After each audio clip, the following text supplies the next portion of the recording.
The story begins in the small, picturesque village of Viscos, nestled in an isolated valley surrounded by lush forests and rugged mountains. Though the scenery is breathtaking, the lives of the villagers have become monotonous and resigned. Viscos is a place where time seems to stand still, and its residents cling to the traditions and routines passed down through generations. They are neither rich nor poor, living simple, unremarkable lives. However, beneath this quiet exterior lies an unspoken undercurrent of dissatisfaction, a longing for something more that none dare to voice. One day, an enigmatic stranger arrives in Viscos, carrying only a backpack and a stick. His presence is immediately noticed by the villagers, who are unaccustomed to outsiders. Gossip begins to circulate about his purpose. Some speculate he is a hiker or a nature enthusiast. Others whisper that he might be a fugitive. The stranger, however, seems indifferent to their curiosity. He checks into the lone inn in the village, run by the widowed innkeeper, who is among the first to sense the air of mystery surrounding him. The stranger's arrival coincides with a peculiar and unsettling event. He buries 11 gold bars in the forest, carefully marking the spot. The gold's value is immense, enough to make the entire village wealthy beyond their wildest dreams. As he completes this task, he reflects on his purpose, driven by a personal quest to test the limits of human morality. Chantal Prym, the youngest and most restless villager, becomes the focal point of the stranger's attention. Beautiful, intelligent, and yearning to escape the confines of her small town, Chantal often feels out of place among the conservative, risk-averse villagers. She dreams of a life filled with adventure and opportunity, far removed from the mediocrity of Viscos. When the stranger approaches her, she is both intrigued and cautious. The stranger reveals to Chantal the existence of the gold and lays out his shocking proposal. If the villagers commit a murder within a week, the gold will belong to them.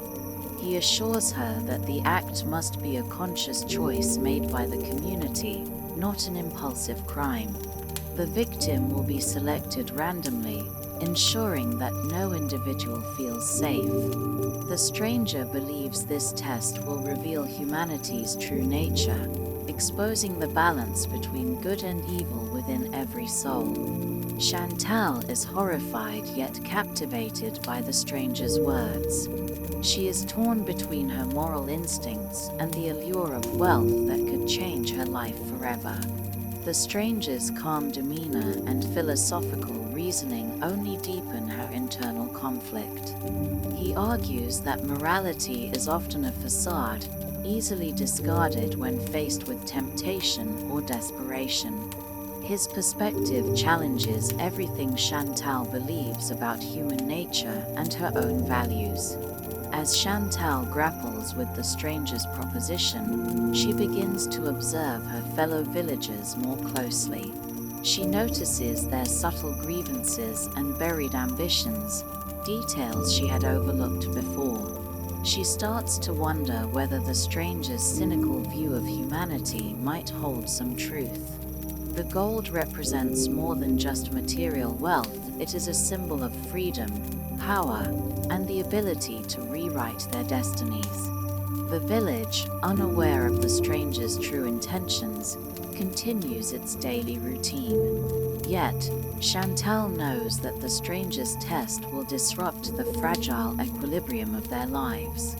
She understands that the decision to share his proposal with the villagers will set a chain of events in motion, irrevocably altering the course of their future. The stranger, for his part, watches Chantal with a mix of detachment and curiosity. He sees in her a reflection of the conflict within himself, a struggle between belief in humanity's potential for goodness and the bitterness of his own disillusionments. The dynamics between them grow increasingly complex as Chantal becomes both a pawn in his experiment and a potential challenger to his worldview. This opening chapter sets the stage for a profound exploration of morality, choice, and the human condition. Viscose, with its idyllic appearance and hidden struggles, becomes a microcosm for the world at large, where the interplay of good and evil shapes lives and societies. The stranger's proposition is not merely a test for the villagers, it is a mirror held up to humanity, forcing each individual to confront the truths they would rather ignore. The stakes are high, not just for Chantal and the villagers, but for the stranger as well. As the days unfold, his experiment will reveal as much about him as it does about those he seeks to test. The seemingly tranquil village of Viscose is about to become the stage for a drama that will challenge its very soul. Chantal Prym, now burdened with the knowledge of the stranger's proposition, wrestles with an overwhelming sense of responsibility. The stranger has left the decision to her. Should she reveal the proposal to the villagers or keep it to herself? The gold, buried deep in the forest, gleams in her mind like a forbidden fruit, its promise of wealth and freedom tantalizing yet fraught with moral peril. Chantal begins to reflect on her life in Viscose. The village, once her whole world, now feels suffocating. Its unchanging routines, its aging population, and its collective fear of the unknown seem to embody all the reasons she longs to escape. The gold represents a ticket out of this stifling existence, a chance to start anew in a place where she can pursue her dreams. But the price of such freedom weighs heavily on her conscience. The stranger observes Chantal's turmoil with calculated patience. He is confident in the power of temptation, certain that the villagers' desperation will eventually drive them to act on his proposal. For him, the gold is a means to an end, a tool to unveil the true nature of human beings. He believes that beneath the surface of every moral conviction lies a latent capacity for evil, waiting only for the right circumstances to emerge. Chantal's inner conflict deepens as she imagines the implications of the stranger's test. If she tells the villagers, their idyllic facade will shatter. Fear, greed, and suspicion will ripple through their tight-knit community, poisoning relationships that have endured for decades. She envisions the chaos and heartbreak that would follow, yet she cannot entirely dismiss the allure of the stranger's offer. Meanwhile, Chantal begins to scrutinize her fellow villagers more closely. The priest, a figure of spiritual authority, seems weary and resigned, his sermons filled with platitudes rather than conviction. The blacksmith, once a symbol of strength and reliability, now drinks heavily, nursing unspoken regrets. The innkeeper, who has shown her kindness over the years, masks her loneliness behind a veneer of professionalism. Chantal realizes that each of them carries their own burdens and unfulfilled desires. She wonders whether the villagers' outward morality is genuine or merely a product of their circumstances. Would they cling to their principles if faced with true temptation? Would the prospect of wealth push them to abandon their values? These questions haunt her, echoing the stranger's cynical view of humanity. Unable to keep the secret any longer, Chantal decides to confront the stranger. She demands to know why he has chosen Viscose for his experiment. The stranger's response is both cryptic and unsettling. He explains that he is searching for proof that humanity is inherently selfish and corrupt, despite its pretenses of virtue. Viscose, with its small population and isolated location, provides the perfect laboratory for his experiment. Chantal accuses him of playing God, of manipulating people's lives for his own twisted purposes. But the stranger counters with a chilling argument. He is not creating evil, merely exposing it. The gold, he claims, is not the source of the village's potential downfall. It is merely a catalyst that reveals what already lies within them. Torn between anger and despair, Chantal leaves the stranger and retreats to the forest. There, amidst the towering trees and the sound of rustling leaves, she finds a moment of clarity. She realizes that the stranger's test is not just about the villagers, it is also about her. The choice she makes will define her character and determine the trajectory of her life.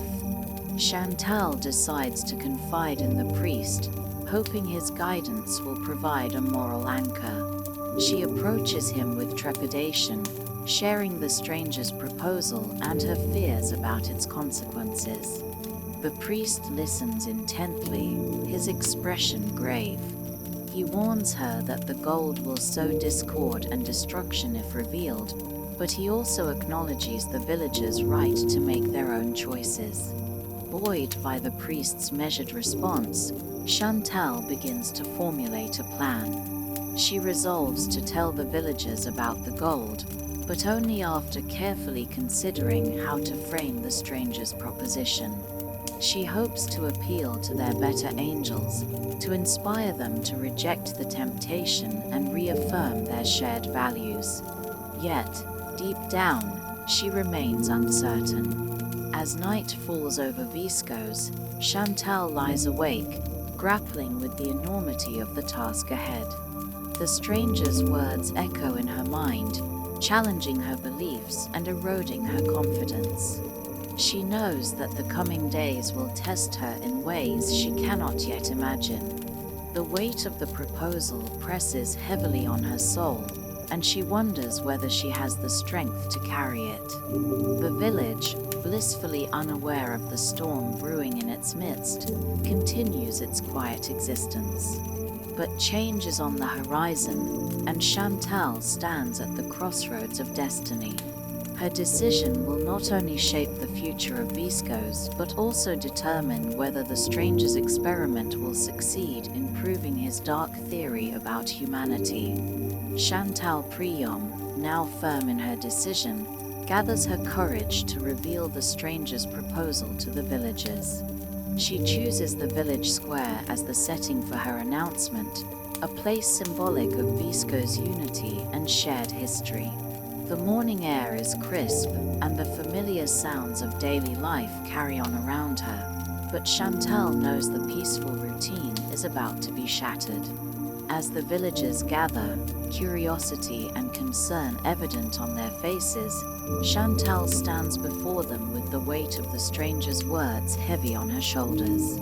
She begins hesitantly, recounting the stranger's arrival and his unsettling presence. Her voice wavers as she explains his proposal, the gold buried in the forest and the conditions for claiming it, the death of one villager, chosen by the others. Her words hang in the air, met first with disbelief and then outrage. The villagers react in a cacophony of shock, anger, and confusion. Some accuse Chantal of fabricating the story, unable to fathom such a sinister plan. Others demand to see the gold, their skepticism tinged with a dangerous spark of curiosity. The stranger, calm and inscrutable, steps forward to confirm Chantal's account. His measured demeanor only adds to the villagers' unease. He reiterates his terms, emphasizing that the decision lies entirely with them. The gold is real, he assures them, and its promise of wealth and security is theirs to claim if they are willing to pay the price. The village descends into chaos as emotions run high. Accusations fly, and old grievances resurface. The baker argues with the blacksmith over unpaid debts, the innkeeper scolds the farmer for past slights, and the priest struggles to maintain order. Fear and greed begin to seep into their conversations, eroding the trust that has bound them together for generations. Chantal watches the scene unfold with a mixture of guilt and dread. She had hoped that revealing the stranger's plan would unite the villagers against a common threat, but instead, it has driven a wedge between them. The stranger, observing from the sidelines, seems almost satisfied, as though the villager's reaction confirms his cynical view of human nature. As the initial uproar subsides, the villagers begin to debate the stranger's proposition in earnest. Some argue that no amount of gold is worth sacrificing a life, clinging to their moral principles despite their fear of poverty and hardship.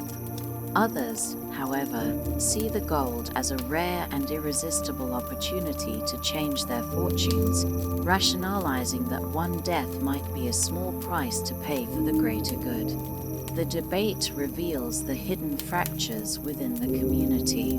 The wealthier villagers, who have less to gain from the gold, are more inclined to reject the stranger's offer. The poorer residents, burdened by years of struggle and deprivation, are more tempted to accept it. The lines between right and wrong blur as desperation clouds their judgment. Chantal finds herself caught in the middle of the conflict. Some villagers blame her for bringing the stranger's proposal to light, accusing her of selfish motives. Others look to her for guidance, hoping she can offer a solution that preserves their integrity while securing their future.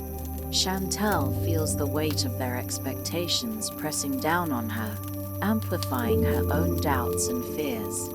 In the midst of the turmoil, the priest takes a stand. He reminds the villagers of their shared values and the moral legacy they hope to pass on to future generations. He speaks passionately about the sanctity of life and the dangers of succumbing to greed. His words resonate with some, but others dismiss him as out of touch with the harsh realities of their lives. The stranger, amused by the priest's idealism, interjects with his own perspective. He challenges the villagers to confront their hypocrisy, pointing out that they often make small compromises in their ethics for personal gain. The gold, he argues, is merely a magnified version of those everyday choices. His words sow further doubt and confusion, forcing the villagers to confront uncomfortable truths about themselves. As the day wears on, the villagers decide to investigate the stranger's claim about the gold. Led by Chantal, they venture into the forest to search for the hidden treasure. When they find the gold buried beneath the earth, its brilliance momentarily silences their doubts and fears. The sight of it stirs a primal desire within them, a yearning for freedom from their struggles and limitations. Returning to the village, the villagers' attitudes begin to shift. The abstract notion of wealth has become tangible, and the temptation to seize it grows stronger. Chantal senses the change and realizes that the stranger's experiment is working. The villagers are no longer united by their shared identity. They are divided by their individual desires and fears. As night falls, the village is engulfed in an uneasy silence. Behind closed doors, families argue over what should be done, their whispered conversations laced with anxiety and suspicion. The once harmonious community is now a battleground of conflicting interests and moral dilemmas. Chantal retreats to her home, overwhelmed by the day's events. She feels a profound sense of loss, as though the village she has known all her life is slipping away. She wonders whether it is too late to undo the damage and whether the villagers can find a way to reclaim their shared humanity. The stranger, meanwhile, watches from the shadows, his expression unreadable.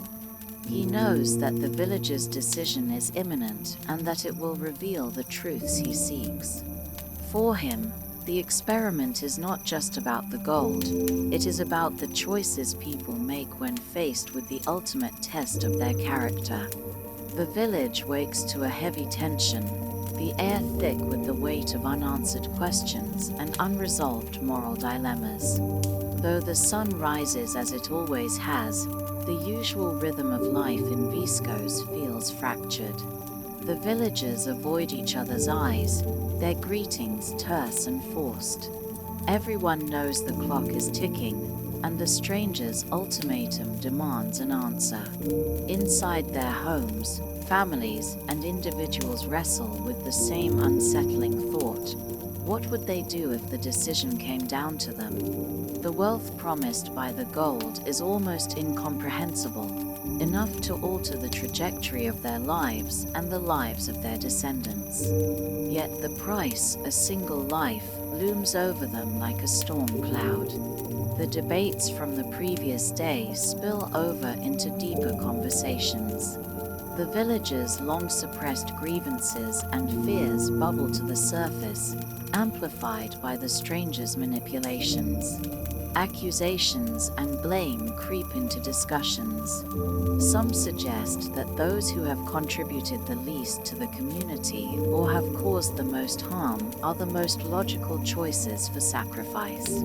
Chantal Prym remains at the center of the storm, her role as the messenger of the strangers often isolating her from the others. She feels torn, wanting to escape the hostility directed at her, but also unable to abandon her community. She recognizes the seeds of chaos taking root in Viscos, a once tightly knit village now splintering under the weight of suspicion and self-preservation. The priest continues his attempts to appeal to the villagers' sense of morality. He calls for a gathering in the church, urging everyone to pray for guidance and resist the temptation of greed. His words are heartfelt, yet they fall on ears dulled by fear and exhaustion.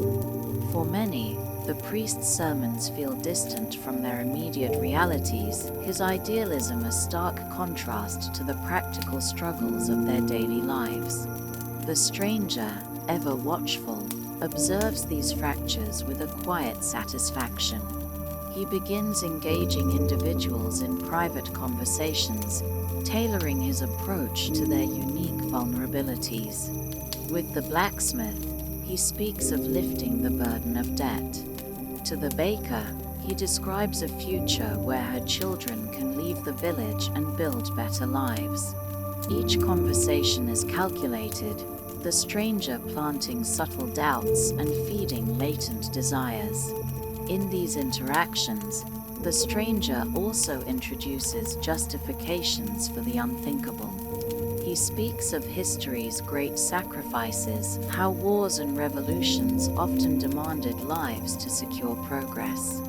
He challenges the villagers to consider whether one life might be a small price to pay for the prosperity of the many. His reasoning is seductive, appealing to those desperate to rationalize what they already fear they might choose. As the villagers grapple with their inner conflicts, Chantal takes a walk to clear her mind. She ventures into the forest, hoping the solitude of nature will provide clarity. The forest, once a place of comfort, now feels alien and ominous, tainted by the discovery of the buried gold.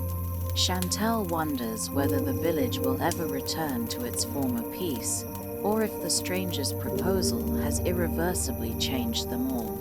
In her solitude, Chantal reflects on her own motivations. She questions why she revealed the stranger's plan in the first place. Was it out of a sense of duty, or was it her own yearning for change? She acknowledges the complexity of her feelings, her frustration with Viscos, her longing for adventure, and her lingering fear of being trapped in a life she didn't choose. Back in the village, tensions reach a breaking point.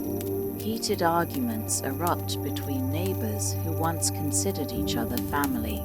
The butcher accuses the tailor of hoarding resources, while the innkeeper lashes out at the carpenter for a long-forgotten slight. The stranger's presence has brought their hidden resentments to the surface, turning them against one another. A small faction of villagers begins to advocate for a decision. They argue that prolonging the debate only deepens their misery and that the gold is too valuable an opportunity to waste. They propose selecting the weakest or least valuable member of the community, a suggestion that horrifies some but resonates with others. Meanwhile, another group remains steadfast in their refusal to compromise their principles. They insist that accepting the stranger's terms would destroy the moral fabric of their community, leaving them wealthier but irreparably broken. This group, led in part by the priest, tries to rally others to their cause, but their numbers are dwindling. Chantal returns from her walk to find the village on the brink of chaos. She is shocked by how quickly the stranger's offer has unraveled the bonds of trust and friendship that once defined Viscos. She realizes that the stranger's experiment isn't just about the gold or even about morality, it's about exposing the fragile foundations of human nature. Determined to confront the stranger, Chantal seeks him out. She finds him sitting calmly on a bench overlooking the valley, his demeanor as composed as ever. Chantal demands to know why he is doing this, why he has chosen to torment their village with his cruel game. The stranger responds with a cryptic explanation, revealing fragments of his own past. He speaks of betrayal, loss, and his disillusionment with humanity's capacity for goodness. His experiment, he claims, is a quest for understanding, a way to determine whether people are inherently selfish or selfless when faced with extraordinary temptation. Chantal is both angered and intrigued by his words. She senses a deep pain beneath his cold exterior, a wound that fuels his need to test others. Yet she cannot condone his methods or the harm he has caused. She vows to find a way to restore the village's unity, even if it means standing against both the stranger and her fellow villagers. As night falls, the village is eerily silent. The day's events have left everyone drained, their nerves frayed and their hearts heavy. In their homes, the villagers wrestle with their choices, torn between their hopes for a brighter future and their fears of losing themselves in the process. Chantal, lying awake in her modest room, resolves to take action. She knows the path forward will not be easy, but she refuses to let the stranger's experiment define their fate. Whether through courage, cunning, or compassion, she is determined to reclaim Viscos from the shadow of the stranger's challenge. The morning sun in Viscos rises over a village that no longer feels like home to its residents. The warmth of the light fails to dispel the coldness that has settled in their hearts. Throughout the village, people move quietly, weighed down by the gravity of their predicament. Sleep has evaded most of them, replaced by whispered arguments and relentless debates about morality, survival, and sacrifice. Chantal Prym, sensing the rising tension, decides to walk through the village, observing the faces of her neighbors. She sees fear, anger, and something even worse, resignation. The idea of sacrificing a single life for gold is no longer a distant, horrifying suggestion. For some, it is becoming a practical solution, a means to an end. The priest, determined to prevent what he sees as a descent into moral corruption, calls for another meeting in the church. This time, fewer people attend, and those who do are distracted and restless. The priest delivers a fiery sermon, pleading with his congregation to remember their faith and their shared humanity. He reminds them of the village's history, its traditions, and the values that have sustained them through hardships. Despite his passion, the sermon does little to sway the hearts of the villagers.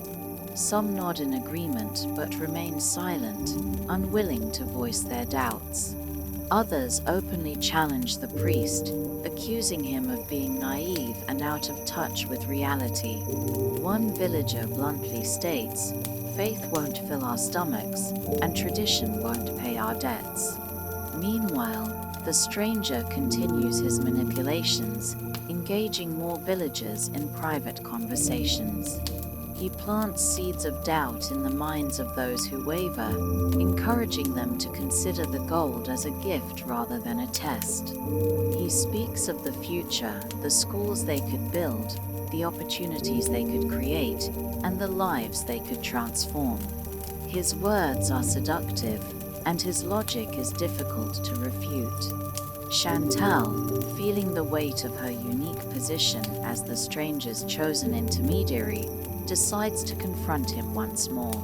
She finds him sitting in the same spot overlooking the valley, his expression unreadable. This time, she is not content with vague answers or philosophical musings.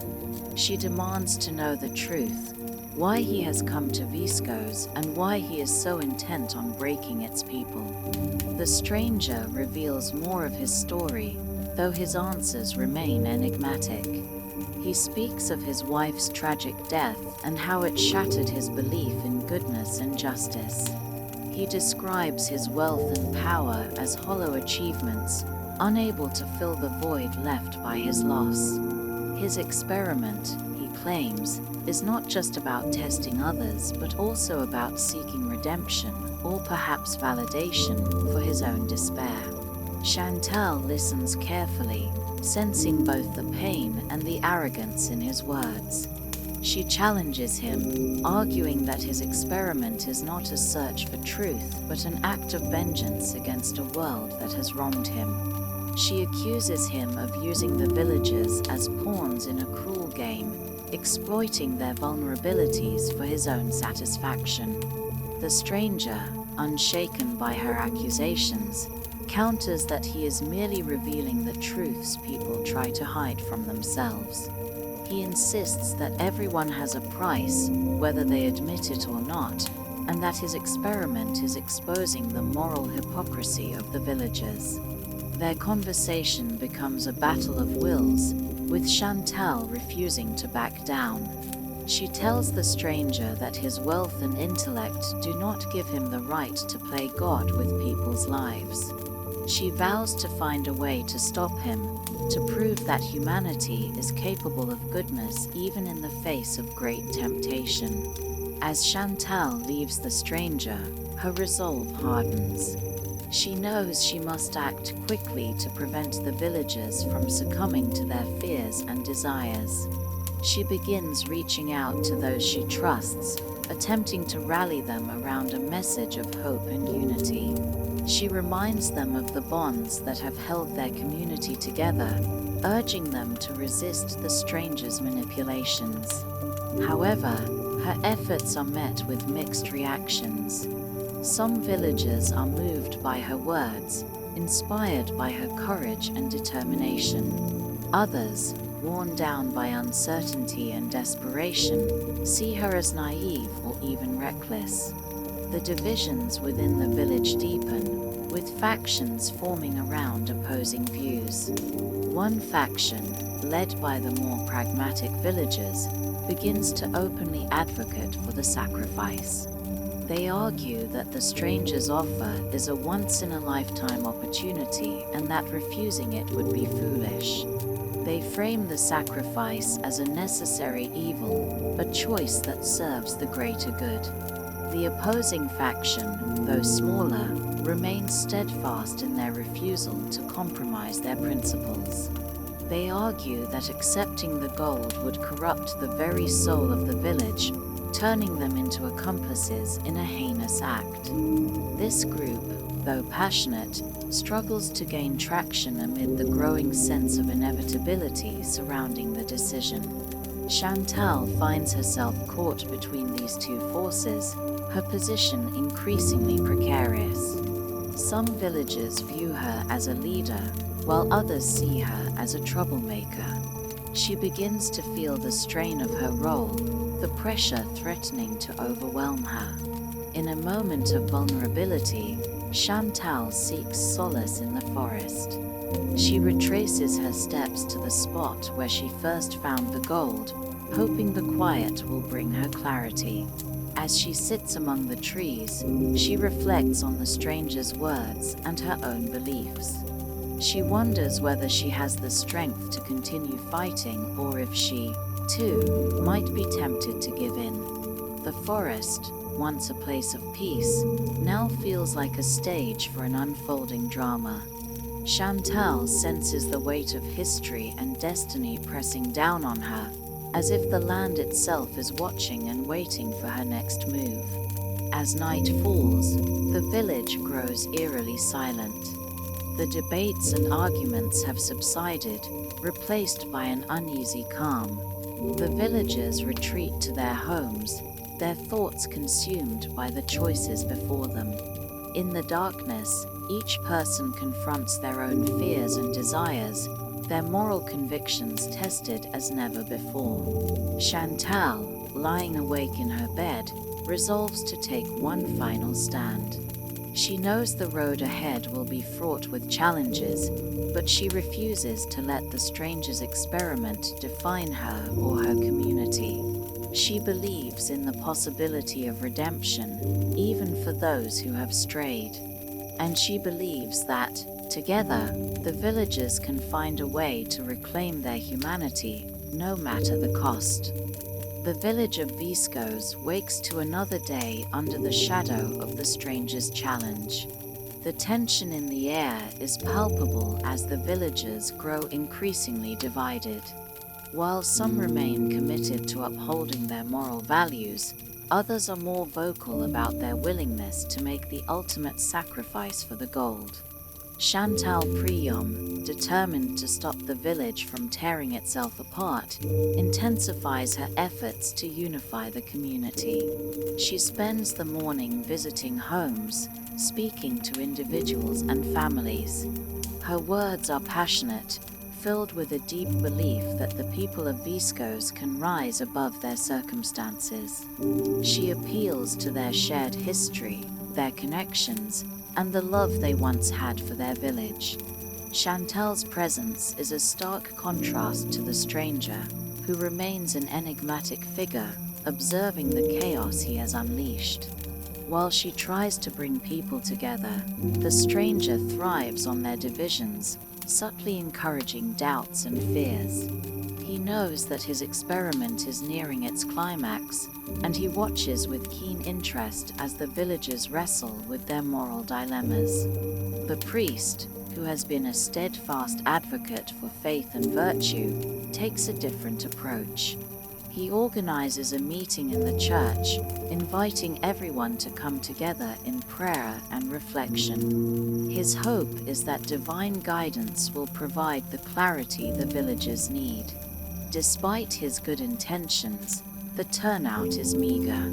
Many villagers have grown disillusioned, believing that faith alone cannot solve their problems. During the meeting, the priest gives an impassioned sermon about the nature of temptation and the strength required to resist it. He speaks of biblical stories where individuals faced impossible choices and found redemption through unwavering faith. While his words resonate with some, others leave the church unconvinced, their minds preoccupied with the more tangible lure of the gold.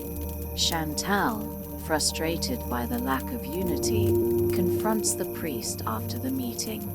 She accuses him of not doing enough to address the practical concerns of the villagers. The priest, in turn, challenges Chantal's methods, questioning whether her reliance on logic and persuasion can overcome the greed and fear that have taken hold. Their conversation is tense but ultimately reflective, as both recognize the enormity of their task. Meanwhile, the stranger begins to change his tactics. He arranges a private meeting with a small group of villagers, those he perceives as most likely to support the idea of the sacrifice. In this meeting, he presents himself as a benefactor rather than a manipulator. He speaks of the opportunities the gold could bring, framing it as a gift meant to uplift the entire community. One villager, emboldened by the stranger's words, raises the idea of a vote, a democratic way to decide the village's course of action. The suggestion gains traction, and soon whispers of a vote spread throughout Viscos. Some see it as a fair way to resolve their differences, while others view it as a dangerous step toward legitimizing the stranger's test. Chantal learns of the plan for a vote and immediately realizes the danger it poses. She knows that fear and desperation could easily sway the outcome, leading to a decision that would forever stain the village's conscience. She decides to take a bold step, to expose the stranger's true intentions and motivations in front of everyone. Chantal devises a plan to gather the villagers in the town square, where she will publicly confront the stranger. She hopes that by revealing his manipulations and the personal pain that drives him, she can shatter the illusion he has created. On the day of the gathering, the square is filled with tension. The villagers arrive in small groups, their faces a mix of curiosity, apprehension, and exhaustion. The stranger stands off to one side, his expression calm but watchful. Chantal takes her place at the center, her heart pounding as she prepares to speak. She begins by recounting her conversations with the stranger, sharing the details of his tragic past and the loss of his wife. She explains how his grief has led him to question the nature of good and evil, and how his experiment is an extension of that internal struggle. Chantal's words are raw and emotional, cutting through the fog of confusion that has gripped the village. She accuses the stranger of using their community as a pawn in his quest for answers, disregarding the harm he has caused. She challenges him directly, asking whether he truly believes that gold can measure the worth of a soul. The villagers listen intently, their reactions varied. Some are moved by Chantal's bravery and the sincerity of her words. Others remain skeptical, their eyes darting between her and the stranger. The stranger himself is unshaken, responding calmly and methodically. He acknowledges Chantal's accusations, but insists that his experiment is revealing a universal truth, that everyone has a breaking point. Chantal counters by pointing out the strength and resilience she has seen in her neighbors, even in the face of unimaginable pressure. She argues that the bonds of community and shared humanity are stronger than the lure of gold. Her words ignite a spark of hope, reminding the villagers of their better selves. As the confrontation unfolds, the stranger begins to sense a shift in the atmosphere. The villagers, who had seemed on the verge of surrendering to their fears, now appear more united. Chantal's courage has awakened something within them, a desire to reclaim their dignity and prove that they are more than pawns in a cruel game. The turning point comes when one of the villagers steps forward to stand beside Chantal. This act of solidarity inspires others, and soon a small group has formed around her. The stranger watches silently, his expression unreadable as his experiment begins to unravel. Despite the momentum, not everyone is convinced. The divisions within the village remain, and the outcome is far from certain. Chantal knows that her work is not yet done, but for the first time, she feels a glimmer of hope. As night falls, the village is alive with quiet conversations and renewed determination. The road ahead is still uncertain, but the people of Viscos are beginning to realize that they hold the power to shape their destiny. Together, They prepare to face the final test, armed with a newfound belief in their shared humanity. The day of reckoning arrives in Viscos, and the village is gripped by a profound sense of tension. The stranger, still calm and observant, senses that his experiment is approaching its climax. The villagers, however, are no longer as fractured as they once were. Chantal Prym's relentless efforts to unify them have instilled a fragile but growing sense of collective purpose. The morning begins with quiet deliberations among the villagers. Some gather in the church, seeking solace in prayer and the priest's words of encouragement. Others converse in hushed tones outside their homes, discussing their fears and hopes for what lies ahead. The idea of taking a vote, once seen as a practical solution, has lost its appeal to many, who now see it as a way of validating the stranger's manipulation. Chantal, aware of the stakes, spends the morning reflecting on her journey. She knows that the stranger's challenge is not just a test for the village, but also a test of her own strength and beliefs. She decides that the only way to overcome the stranger's influence is to reveal the full truth about his intentions and her unwavering faith in humanity's capacity for goodness. At midday, the villagers gather in the town square. The stranger stands at the edge, observing with an air of quiet confidence. Chantal steps forward, her presence commanding attention. She addresses the crowd, her voice steady but filled with emotion. She begins by recounting the events of the past week, reminding the villagers of how their unity and resilience have been tested. She speaks of the moments of doubt and fear, but also of the instances of courage and compassion she has witnessed. Her words paint a vivid picture of a community struggling to find its identity in the face of overwhelming pressure. Chantal then turns her attention to the stranger, confronting him directly. She accuses him of exploiting their vulnerabilities for his own philosophical experiment, using their lives as a means to grapple with his personal demons. She challenges him to explain why he believes his actions are justified, forcing him to confront the pain he has inflicted. The stranger responds with calm eloquence, explaining that his experiment was never about the villagers themselves, but about the universal nature of humanity. He argues that his challenge has revealed the depths of human greed and fear, proving that even the most virtuous individuals are capable of betrayal under the right circumstances. Chantal counters with a powerful assertion that while humans are flawed and susceptible to temptation, they are also capable of profound goodness and redemption. She points to the villagers who have resisted the lure of the gold, choosing instead to stand by their principles. She argues that these acts of defiance prove that humanity is not defined by its weaknesses, but by its capacity to overcome them. The confrontation between Chantal and the stranger captivates the villagers, who find themselves drawn into the debate. Some nod in agreement with Chantal's arguments, while others appear swayed by the stranger's logic. The tension in the square is palpable as the crowd waits to see how the conflict will be resolved. In a bold move, Chantal proposes a final resolution.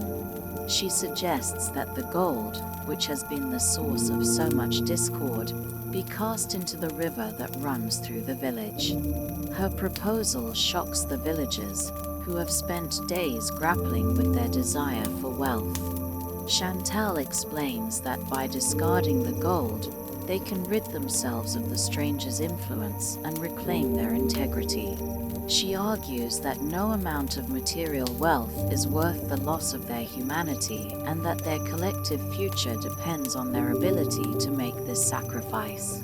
The villagers are initially hesitant, their minds racing with the implications of Chantal's proposal. Some voice their concerns, arguing that the gold could still be used for the greater good. Others, however, begin to see the wisdom in Chantal's words, recognizing that the gold has brought them nothing but misery. The stranger watches the unfolding debate with keen interest. He realizes that his experiment has taken an unexpected turn, as the villagers' response defies his expectations. For the first time, he questions whether his cynical view of humanity has been too narrow. As the sun begins to set, a consensus starts to emerge. One by one, the villagers step forward, expressing their support for Chantal's plan. The turning point comes when the priest, who has been a voice of faith and morality throughout the ordeal, publicly endorses her proposal. His endorsement carries significant weight, swaying even the most skeptical villagers. In a symbolic act of unity, the villagers come together to carry the gold to the river. The stranger, intrigued but unmoved, follows at a distance. The procession is solemn, marked by a shared sense of purpose and determination. At the riverbank, Chantal takes the lead, throwing the first piece of gold into the water. Her action is met with a mixture of applause and tears, as the villagers begin to do the same. The sound of the gold hitting the water echoes through the valley, a powerful reminder of the choice they have made. The stranger, observing from the edge, finally breaks his silence. He commends the villagers for their decision, acknowledging that they have proven him wrong in some respects. He admits that while his experiment has revealed humanity's flaws, it has also highlighted its capacity for redemption and unity. Chantal, standing by the river, responds with a quiet but firm statement. She tells the stranger that his experiment may have been flawed from the start, as it failed to account for the resilience of the human spirit. Her words linger in the air as the villagers begin to disperse, their faces a mixture of exhaustion and relief. As the stranger prepares to leave Visco's, he has a final conversation with Chantal. He thanks her for challenging his beliefs and forcing him to confront his own doubts. Chantal, in turn, expresses her hope that he will carry the lessons of Visco's with him, using them to find peace in his own life. The stranger departs, leaving Visco's forever changed. The village, once a symbol of division and despair, has become a testament to the power of unity and shared purpose. Chantal, reflecting on the events, feels a renewed sense of purpose, knowing that she has played a pivotal role in shaping the village's destiny. In the days that follow, the villagers begin the slow process of rebuilding their lives. The memory of the stranger's challenge lingers, serving as a reminder of the strength they found in each other. Visco's, though small and remote, has become a symbol of hope and resilience, a place where the human spirit triumphed over greed and fear. As the dust settles in Visco's, the village enters a period of quiet introspection. The stranger has left, but his presence remains etched in their collective memory. The villagers, once divided by fear and greed, now find themselves united in their shared experience. The decision to cast the gold into the river has brought them a sense of relief, but it has also left them grappling with deeper questions about their values, identity, and future. Chantal Prym emerges as the symbolic leader of this transformation. Her courage and determination during the stranger's challenge have earned her the respect and admiration of her neighbors. Yet, Chantal remains humble, knowing that her journey is far from over. She spends her days reflecting on the lessons she has learned, seeking to understand the complexities of human nature and the power of choice. The villagers begin to rebuild their lives with a renewed sense of purpose. The church becomes a central gathering place, not just for worship, but for discussions about how to strengthen their community. The priest, who had always been a voice of moral guidance, plays a key role in fostering this new spirit of collaboration. He encourages the villagers to support one another, reminding them that their strength lies in their unity. One of the most significant changes in Viscos is the way the villagers view wealth and material possessions. The lure of the stranger's gold had exposed their vulnerabilities, but it also forced them to confront the emptiness of greed. They come to realize that true wealth is not measured in coins or possessions, but in the relationships and values they hold dear. Chantal, meanwhile, experiences a profound personal transformation. The events of the past week have forced her to confront her own doubts and fears, ultimately strengthening her belief in humanity's capacity for goodness. She reflects on the stranger's challenge and the choices she made, finding solace in the knowledge that she acted with integrity. However, Chantal also struggles with a sense of loss. The stranger's departure leaves her with unanswered questions about his motivations and the pain he carried. She wonders if she could have done more to help him find peace, even as she recognizes that his journey was his own to navigate. The villagers, too, are left with lingering questions about the stranger's intentions. Was he a philosopher, seeking to understand the nature of humanity?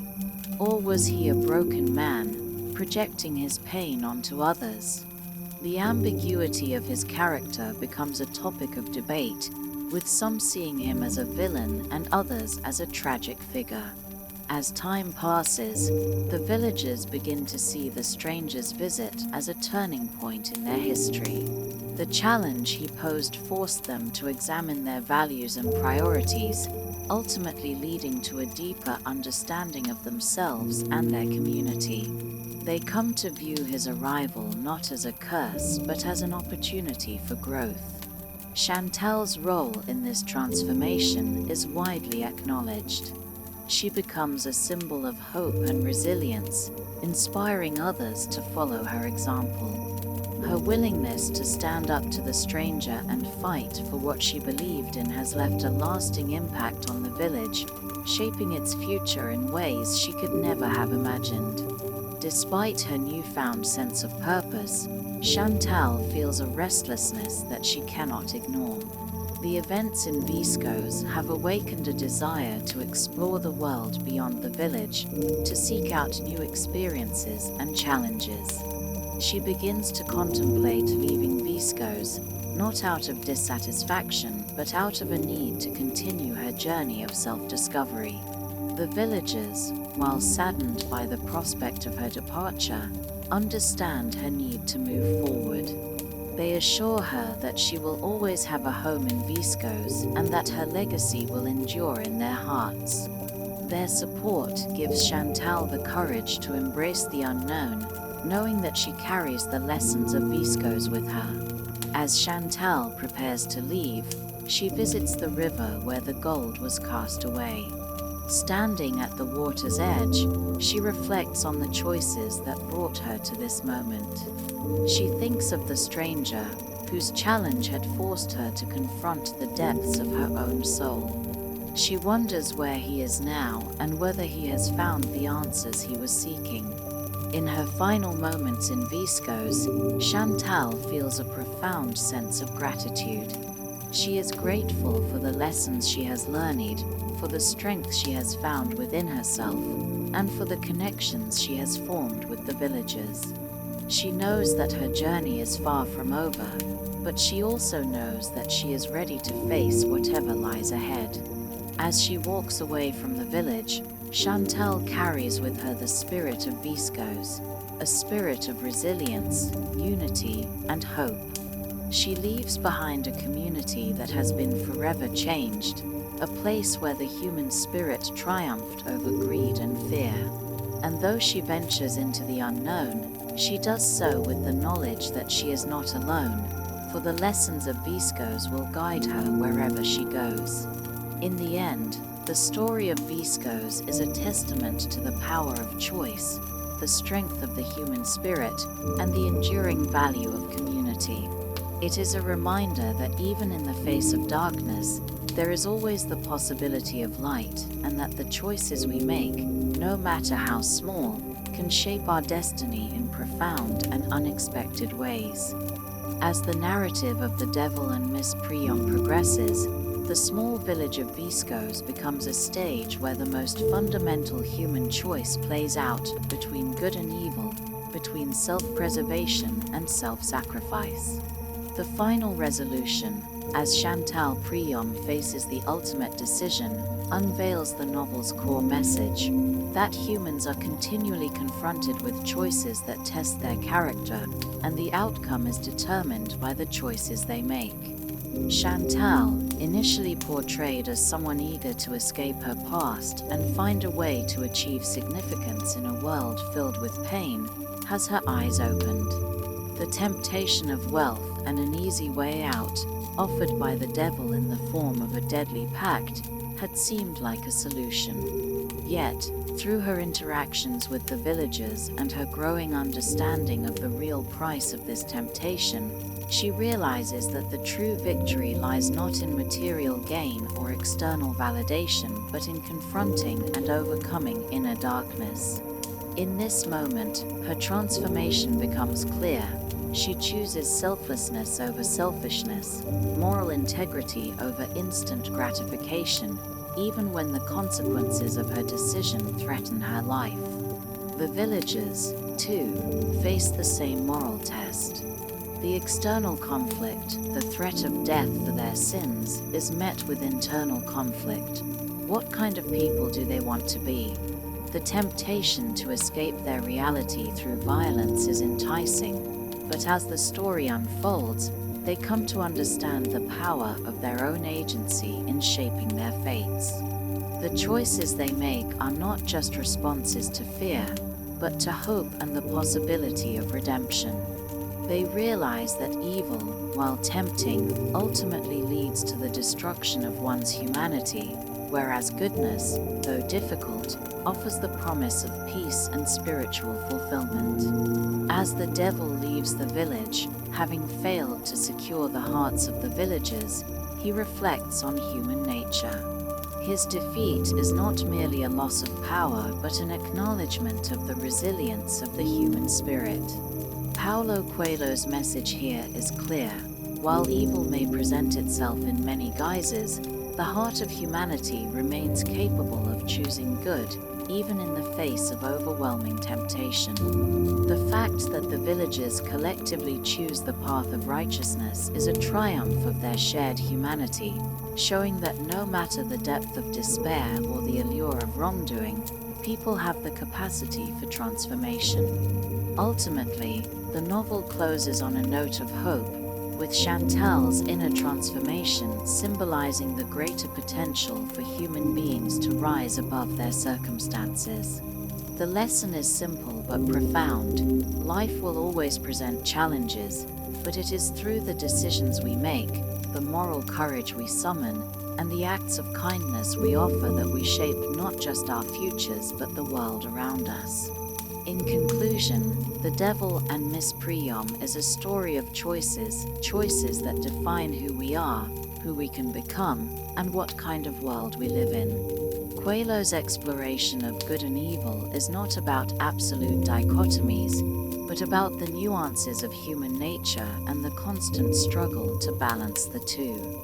Through its vivid characters and engaging narrative, the novel challenges readers to reflect on their own choices, their own battles between light and darkness, and ultimately, to choose love, compassion, and the higher moral ground.